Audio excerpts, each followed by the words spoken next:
2 एकड़ जमीन हमें दान में दी फूल लाइन पर। फिर वो जमीन तो बहुत हो गई, अध्यक्ष जी ने भी हमारे 1 एकड़ दान की वहां लेकर के, ऐसी बहुत लोगों ने।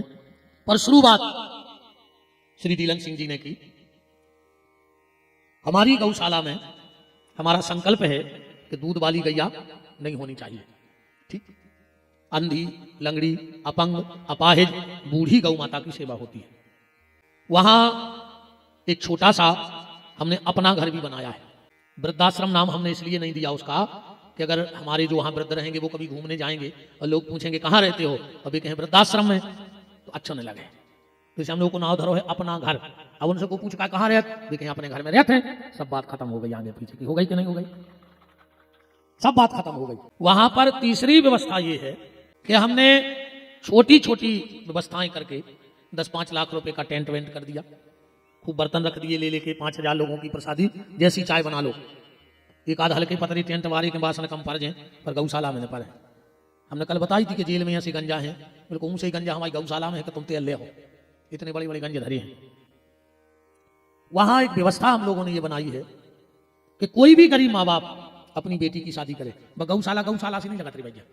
41 फुट के तो अकेले शंकर जी बैठे हैं, मूर्ति बनी 41 फुट। या मान ली पंडाल 15-20 फुट, इस डबल ऊंचे शंकर जी बैठे हैं, आसन लगाए। 41 फुट के राधा कृष्ण का मंदिर है, खूब भवन बने हैं, बड़ी व्यवस्थाएं हैं, पीठाई है पूरी, बिल्कुल गार्डन से लगा है। हम तो जब व्यवस्था बनाए हैं कि कोई भी गरीब माँ बाप अपनी बेटी की शादी करे, वहां उसको 1 रुपया नहीं लगेगा। जो उसको 1-1.5 लाख रुपए गार्डन और टेंट में लगता है, वो पूरी गौशाला फ्री है उसके लिए। ना लाइट का, ना पानी का, कोई व्यवस्था नहीं। आपको जाओ शादी करो, और बहुत निर्धन हो, इतनी भी गुंजाइश नहीं है कि तुम भोजन करा सको, तो हम उन्हें मिलकर व्यवस्था भी कर लेते।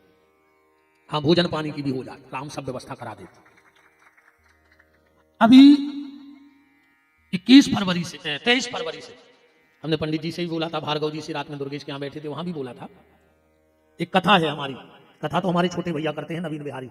हम 2 भाई हैं, वो भी कथावाचक हैं, आप यूट्यूब पे सुनना। कथा वो करते हैं क्योंकि बड़ा कार्यक्रम होता है तो हमें व्यवस्थाएं देखनी पड़ती हैं। आप सब आते हैं तो आप सबके रुकने की, भोजन की, सब व्यवस्थाओं के लिए, इसलिए हम 6-7 दिन मंच से दूर रहते हैं। तो कथा तुम करो, हम तो व्यवस्था देखें। उसमें हम सीधा एक नियम बनाए हैं, वो तो 7-8 दिन को तो चला था भंडारो, दिन रात को, चाहे 10,000 आदमी खा जाए, चाहे 50,000। भोजन को भर को घुमाना ने कहा ये थे। 2 बजे रात खाने सो मिले, 3 बजे खाने सो मिले, दिन भर तो चले है। कथा सुन भी आओ, कथा बिल्कुल नहीं सुनो तुम तो 2 टाइम पंगत करो, घरे जाओ। मेला देखो, पंगत करो और घरे जाओ, तो कथा तो सुनो वही। इस बार 108 पंडित पाठ भी करेंगे बैठ करके मंच पे। 108 पंडित रामचरितमानस का पाठ करेंगे 7 दिन। 8 दिन का भंडारा होगा, यज्ञ भी होगा। उसका हम एक नियम बनाए हैं, आपको बता दें। हम उसमें यजमान बनाते हैं साल भर दोनों भाई। बैठने वाले जोड़े से हम 11,000 रुपया लेते हैं। जो भी हमारे यज्ञ में बैठा थे उसे 11,000 रुपया लेते हैं। अभी काय को लेते सुन ले, जो पैसा आप दोगे और जो गौशाला में आहे 1-1 चवन्नी, वह पूरी उताई गौशाला के निर्माण में लगा दो जाते पैसा। ने वो में संगीत वालों की चवन्नी दी जाए, ने पंडित जी की दक्षिणा, ने आरती, ने चढ़ोतरी, वो तो जो तया है वो गौशाला को कहा।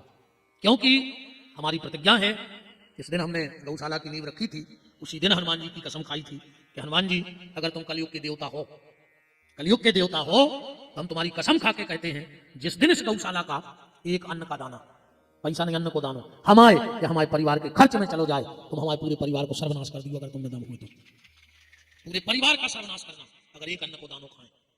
इसीलिए 5 साल हो गए, ये लोग देखने वाले हैं, हमने गौशाला में भोजन भी नहीं करा। तो कर है तो पहले रसीद कटा दे, 100 रुपया की हमारी रसीद काटो, हमें 2 रोटी खवा देगा, तुम्हारे नहीं मानना है तो। पर हमसे 100 रुपया ले पहले, वरना हमें गौशाला का 7 दिन इतना बड़ा भंडारा चलता है, फिर भी हम अन्न का दाना वहां का नहीं खाते। और जो भी पैसा गौशाला का है वो गौशाला में लगेगा। और बस 2 साल की दिक्कत है हमारे लिए।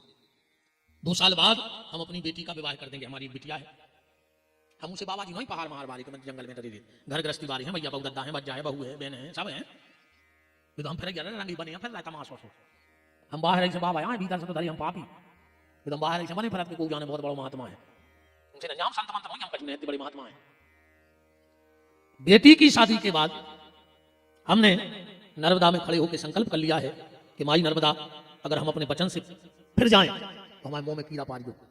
बेटी की शादी के बाद हम कथा तो करेंगे, पर एक शर्त पे कथा करेंगे। तुम्हारे गांव में कथा करवे आए, सोनतली तुमने बुलाओ, तुमने जो पैसा चढ़ाए ठीक, ये आखिरी दिन आप पूरे पैसा हमें यही सोन तलाई में जो कथा कराएगा पूरे गांव के सामने वो दे देंगे, कहते हैं ये पैसा से तुम यही सोन तलाई में एक गरीब बिटिया को ब्याह कर दियो, ये पैसा से जो तुमने चढ़ाओ है एक गरीब बिटिया की शादी कर दी यही गांव। अब तुम हमें दक्षिणा का दे रहा है, ठेठार तो हमने आज भी नहीं करी अपने लाने, अभी तक नहीं बेचो अपने आप को, यही से को डर नहीं लगे। हमने कल कही थी कि तुम कल समराते भाग जाए, हमने कौन तुमसे गिना लाए भाई, हम ठेर में आए होते 5 लाख ले तुम्हारा डर हो तो नहीं, हम ठेर में आए हैं, हमने तुमसे गिनाए आए, तुम आए थे कि रोटी खा रहे 100 से ज्यादा हम भोंक रहे भाई, जब तो तुम आप खा रहे हो तो हम बजा रहे, बताओ 3 घंटा नर रहा है तुम्हें जगा रहे, तुम्हारी रोटी की तो बजा रहे हैं। तो तुम हमें जो दक्षिणा दोगे वो तुम्हें जिस गौशाला में तुम्हारी श्रद्धा हो वो वहां जाके रसीद कटवाना और हमें बंदी वहां की रसीद 11 तुलसी के पत्ते दे देना और हमारी विदाई कर देना। हम खाली हाथ तुम्हारे गांव में आएंगे, वो खाली हाथ तुम्हारे गांव से चले जाएंगे। ये हमारा संकल्प है कि हमें जीवन में 1 रुपए का संग्रह नहीं करना है, 1 रुपए का संग्रह नहीं होना चाहिए। वो के बाद रही भोजन की, जजमान से हमें तो भले हैं कि हम जहां हैं उतने से हमें लो ले आओ अकेले, ठीक मान चलो हम गड़ाकोटा में आते इतने तक हमें सोन तलाई वाली बुला ले तुम्हारे वाहन से, अब इतने से हमें जाने असलाना दम हुई तो असलाना वाली बिलवा दे, उनकी अटकी हुज्जे अन्य हुज्जे तो हमें सागर छोड़िए जो हम अपने गौशाला में बैठे ये की अटकी हुज्जे बुलवा दे, ये हूं कथा सुनने हुज्जे नहीं सुनने अपने गौशाला में, बिल्कुल जरूरी नहीं है। भोजन हम भिक्षावृत्ति करके खाएंगे, इस गांव में रहेंगे 5 घर से आटा मांगेंगे, किसी के भी घर दरवाजे खड़े हो जाएंगे कि हमारी झोली में इतना आटा डाल दो कि दोपहर की प्रसादी बन जाए और शाम की प्रसादी बन जाए। इसलिए ज्यादा धन संग्रह की आवश्यकता नहीं है, जब छोड़ने हैं तो काय को पाप को इकट्ठो करो, कुछ बिटिया है शादी करने हैं वो के बाद मुक्त तुम जानो दुनियादारी राम जी ला जाने। और नर्मदा में अगर ताकत है और हम अगर अपने बात से फिर जाएं तो माई मोह में कीड़ा पारिए हमें कथा करने के लायक ही नहीं छोड़िए। अगर तुम्हें दम है तुम देवी आओ और पानी दे रहा हो उसका मतलब ही नहीं, अपन तो सीधे सीधे हैं। तो हम यजमान से 11,000 रुपए लेते हैं वहां बैठने का, उसको हम 25 काट देंगे छपवा के, आपको वहां रहने की भोजन की पूरी व्यवस्था रहेगी, आप 100 लोग भी आ जाओ तो वहां व्यवस्था रहेगी। और उस कथा से सबसे बड़ी फायदा यह है कि देखो हम यहाँ 4 तारीख को जाएंगे, भले हमने कुछ ठहर नहीं की पर कुछ ना कुछ तो आप लोग हमें दोगे, खाली हाथ तो भगा नहीं दोगे। अब वो पैसा हम कहाँ लगाएंगे वो हमारी इच्छा है भाई, हम नहीं खाए होटल को मोड़ी मोड़ा तो खाते महाराजन चली जाते कब कब, अरे हम नहीं जाए और घर की तो जाते हैं दद्दा का पूरे घर के बाबा होगा हम होगा इसमें।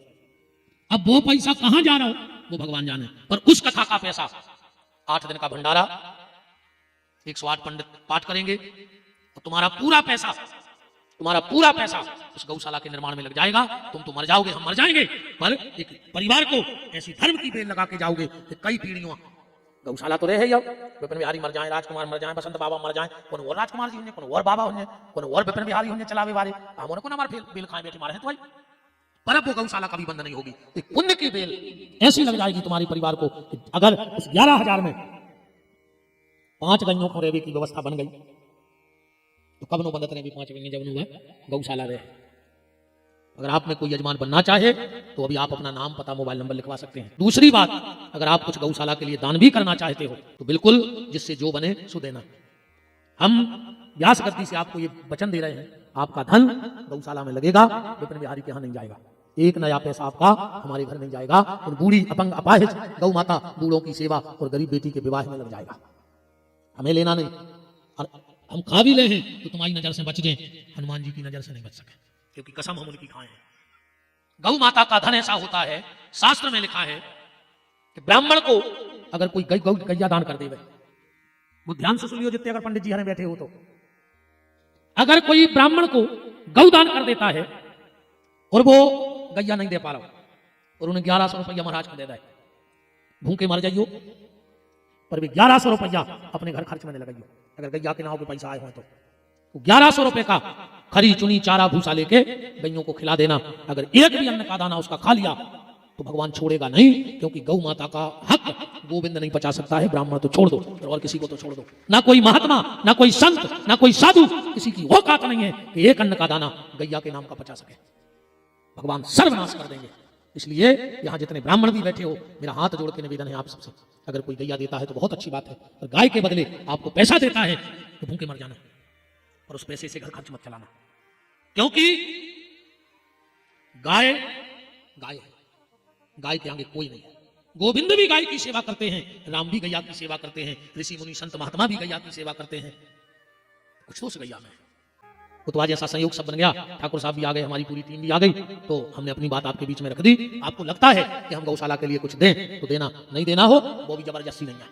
हाँ, अपन तो उनमें कि महाराज आए हाँ कि मर जाऊं मांगू नहीं अपने तन के काज, हमें मरबो स्वीकार है।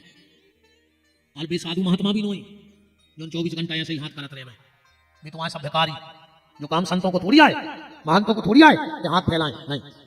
साधु का हाथ अगर ऐसा हो गया तो वो साधु नहीं भिखारी है। साधु का हाथ 24 घंटे ऐसा होना चाहिए आशीर्वाद के लिए कि जो गौ सेवा करे, जो गरीब की सेवा करे, वो वृद्ध की सेवा करे, भगवान उसका मंगल करे, दोनों हाथों से व्यास गद्दी से उसको आशीर्वाद है। पर तुम कहो कि हम ऐसे कर लाए तो नहीं हमारे बस की, पर खुद के लाने।